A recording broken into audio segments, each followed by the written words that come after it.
¿Qué tal? Buenas tardes amigos de DBB Noticias, los da como todos los días desde la ciudad de Londres, Pascual Raúl Zárate Gil. Antes de comenzar, los queremos invitar como todos los días que nos escuchen en dbbnoticias.com, un portal que tiene el propósito único de mantenerlos bien informados, de igual forma que entren a nuestro portal de noticias para escuchar los distintos acontecimientos que van ocurriendo alrededor del mundo, en nuestro país y en nuestra localidad, así como también esta cápsula será compartida unos minutos más tarde en Parmenas Radio. Y bueno, comentarles que el día de hoy, después de un operativo conjunto entre autoridades federales y estatales, la mañana del día de hoy fue detenida la expresidenta del Tribunal Superior de Justicia de Guerrero, Lambertina Galeana Marín, señalada como responsable de la desaparición de videos sobre el caso de los 43 estudiantes normalistas de Ayotzinapa en septiembre del año 2014. Elementos de la Fiscalía General del Estado cerraron esta mañana la calle Abasolo de la colonia Rufo Figueroa de Chilpancingo para implementar el operativo de detención en la vivienda de quien fuera la presidenta del Tribunal Superior de Justicia durante el periodo de Ángel Aguirre Rivero como gobernador del estado. Otro tema más es lo que está ocurriendo con la presidenta Claudia Sheinbaum, ya que tras el anuncio de la revocación de visas por parte del gobierno de Donald Trump, la presidenta cuestionó la decisión de impedir que la gobernadora de Baja California participe en las mesas de seguridad de su estado. Lo anterior cobró relevancia el domingo 11 de mayo cuando la gobernadora de Baja California dio a conocer que las autoridades de Estados Unidos le retiraron las visas de no inmigrante a ella y a su esposo Carlos Alberto Torres. Durante su conferencia matutina el día de hoy, 14 de mayo, la presidenta aseguró que el gobierno de Estados Unidos no va a informar sobre el retiro de las visas de la gobernadora de Baja California. Otro tema más es lo que ocurre con una de las leyes, ya que en la conferencia de hoy, Pepe Merino, al frente de la Agencia de Transformación Digital, informó que la nueva propuesta de la Ley de Telecomunicaciones y Radiodifusión queda eliminado del artículo 109, que causó malentendidos y apuntaba a la censura. Agregó que en realidad de lo que se trataba este artículo era sobre el tema de IVA y no tiene nada que ver con la censura.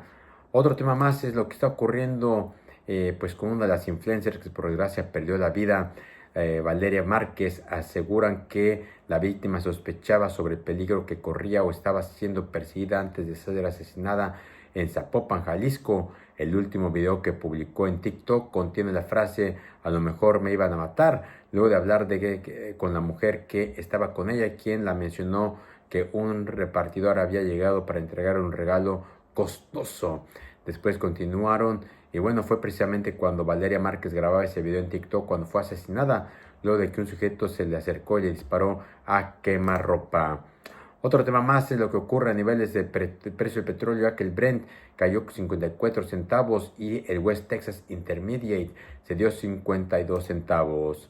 Un tema más antes de pasar a nuestra entrevista el día de hoy es lo que ocurre con ChatGPT, Gemini, Llama o Llama y otros modos de inteligencia artificial generativa. No solo transforman la manera en que interactuamos con la tecnología, también perpetúan perjuicios culturales, lingüísticos y sociales, de acuerdo con Nitesh Shaula, directora del Lucy Family Institute for Data and Society de la Universidad de Notre Dame. Así que pues es uno de los temas que se ha cuestionado por varios gobiernos, este rol de la inteligencia artificial. Y bueno, como todos los miércoles, el día de hoy al menos, tenemos a nuestro invitado, el doctor Simón Vergara Nava, el cual nos envía una cápsula denominada 80 años del fin de la Segunda Guerra Mundial. Como siempre, queremos agradecer, doctor, ¿qué tal? ¿Cómo está? Muy buenas tardes. Muy buena semana. Esta semana que terminó, el 8 de mayo, se cumplieron 80 años del fin de la Segunda Guerra Mundial. 9 de mayo para algunos, porque se firmó este acuerdo el día 8 de mayo del 45 a las 10:30 de la noche.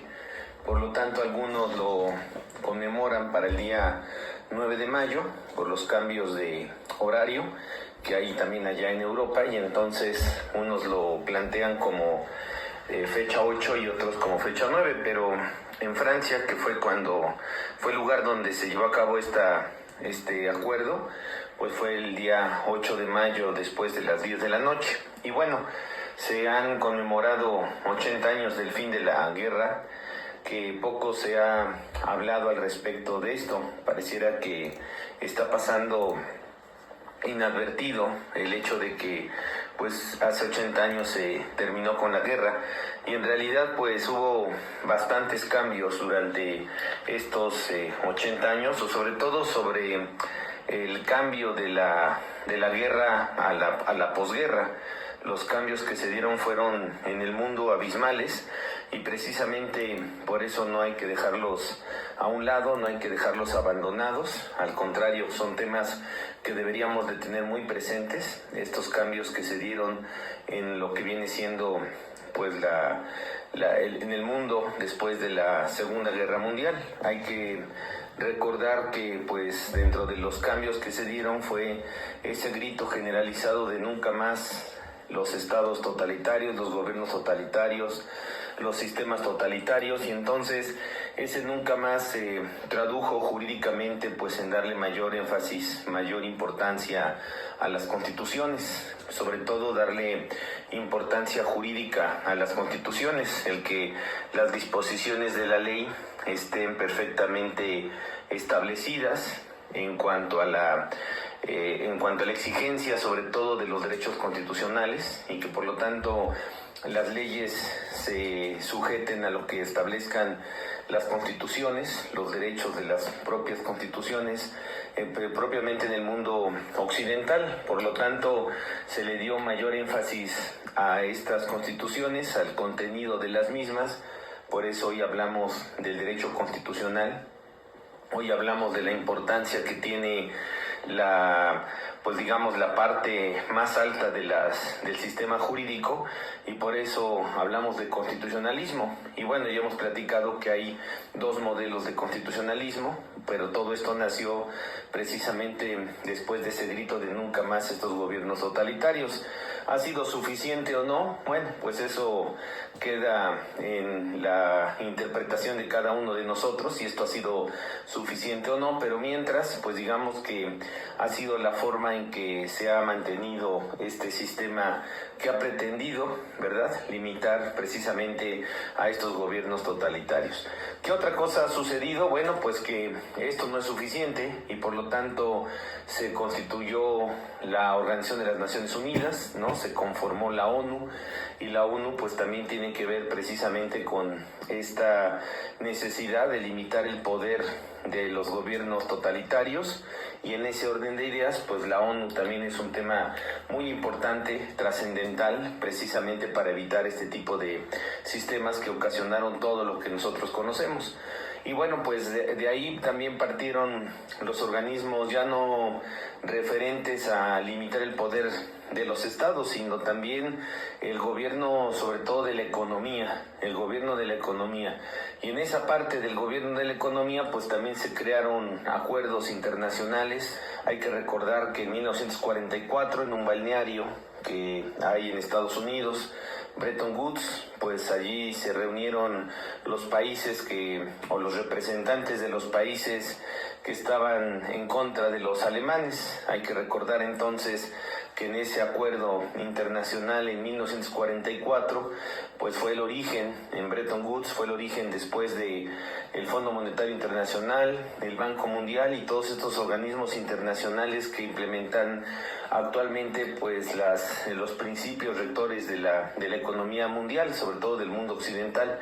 Y bueno, pues estos organismos se fueron fraguando con el paso del tiempo. Hoy tenemos estos organismos de mayor importancia, vamos a decirlo así, ¿no?, de mayor jerarquía, por lo que representan actualmente estas instancias internacionales, que prácticamente hoy pues lo que está sucediendo con ellas es que gobiernan a los países, ¿no? Se han ido perfeccionando en sus sentidos de intereses mundiales, y se han perfeccionado estas pues entidades como lo conocemos todos.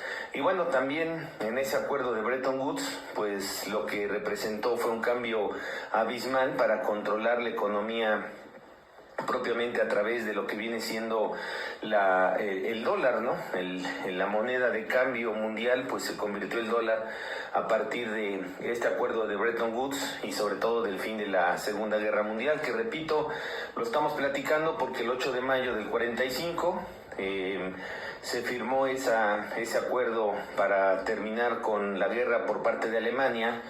Italia ya se había retirado en el 44, ¿no? Y después en agosto del 45, pues fue después de las bombas nucleares que se arrojaron en Japón, fue que se rindió Japón, pero esta fecha digamos que es el fin para la guerra en Europa propiamente dicho. ¿Qué otra cosa qué representó este cambio que estamos comentando? Bueno, pues también después de la Segunda Guerra Mundial, pues entonces nace otra vez un sistema que gobierna a través de lo que viene siendo la Guerra Fría en donde tenemos por un lado pues lo que viene siendo Estados Unidos y los países del mundo occidental, y del otro lado pues la Unión Soviética, que desapareció hasta diciembre del 90, ¿no? Después de la caída del muro de Berlín del 89, noviembre del 89, que también es una fecha emblemática. Y bueno, pues ese tiempo en el que estuvo la Guerra Fría del 45 hasta el 89, 90, pues fue esa oposición que se dio entre lo que fue el socialismo, comunismo, ¿verdad? Aunque son dos conceptos en sentido estricto distintos, pero bueno, de un lado estaba el socialismo, el comunismo, y del otro lado pues teníamos al capitalismo. A partir del 89, a partir del 90, se van disolviendo en primer lugar la Unión Soviética, después se va disolviendo las otras entidades, los otros países, ¿no? Se van disolviendo, bien se van convirtiendo en un sistema más liberal, y bueno, pues pasan entonces a lo que viene siendo en realidad un sistema único, que es este sistema capitalista, que hoy también pues está en tensión, porque hay un capitalismo productivo, un capitalismo clásico, digamos, en retirada, y está llegando con pasos muy firmes el capitalismo tecnológico, el capitalismo financiero, el capitalismo de la vigilancia. Por eso el último momento, digamos, de hablar de izquierdas y derechas, pues fue a finales de los 80, ¿no? En 89, a principios de los 90, porque se fueron disolviendo todos estos países, y por eso fue un cambio también sustancial en ese año del 89, que también ya lo hemos comentado en alguna otra ocasión.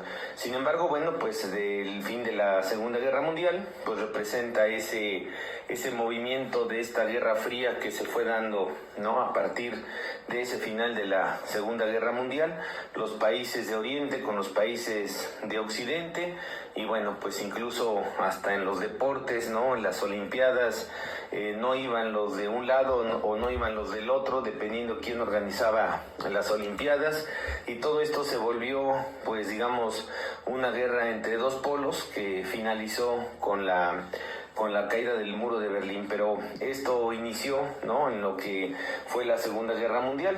Slobodan Žižek, este filósofo actual, pues hace mención desde Eslovenia que pues el tema es que ya no estamos en esa Guerra Fría. Hoy él hace mención de una paz caliente, ¿no? Y bueno, pues vemos todo lo que está sucediendo, no nada más con el crimen organizado en el mundo, sino todo lo que está sucediendo también con lo que viene siendo en particular los movimientos que se están presentando en relación con los cambios, ¿verdad? En los movimientos bélicos, ¿no? Que ahora ya incluso hay problemas bélicos hasta en países como la India y Pakistán, que pues estaban muy tranquilos, ¿no? Pero de repente pues ya se volvió a incendiar otra vez esa zona, igual que el Medio Oriente y muchos otros lugares que tenemos, pues donde efectivamente, como dice este autor Slobodan Žižek, pues existe una paz caliente, porque en realidad estamos en un proceso muy complejo que tenemos en el mundo, y que tiene que ver con esa tensión que hay entre esta postura única que existe, que es un capitalismo clásico, y este capitalismo que está devorando a la economía, a la pequeña economía, y que está devorando a los ciudadanos de a pie. Pues bueno, pues habrá que considerar estas fechas como el 8 de mayo del 45, porque después se nos van a olvidar olvidando, nos vamos perdiendo en la dimensión del día a día y pues no recordamos estas fechas tan importantes que implican un cambio sustancial en el mundo, un cambio que no nada más se dio en Europa o en Asia, sino que se dio en todo el mundo y pues desde luego en México no es la excepción. Muchas gracias, muy buen día. Muchísimas gracias, doctor. Y bueno, de esta forma llegamos a esta breve cápsula. Como siempre, les queremos agradecer. Antes de despedirnos, queremos invitar, como todos los días, a que le den like, compartan, dejen sus comentarios y nos escuchamos mañana con noticias frescas antes que los demás. Hasta la próxima.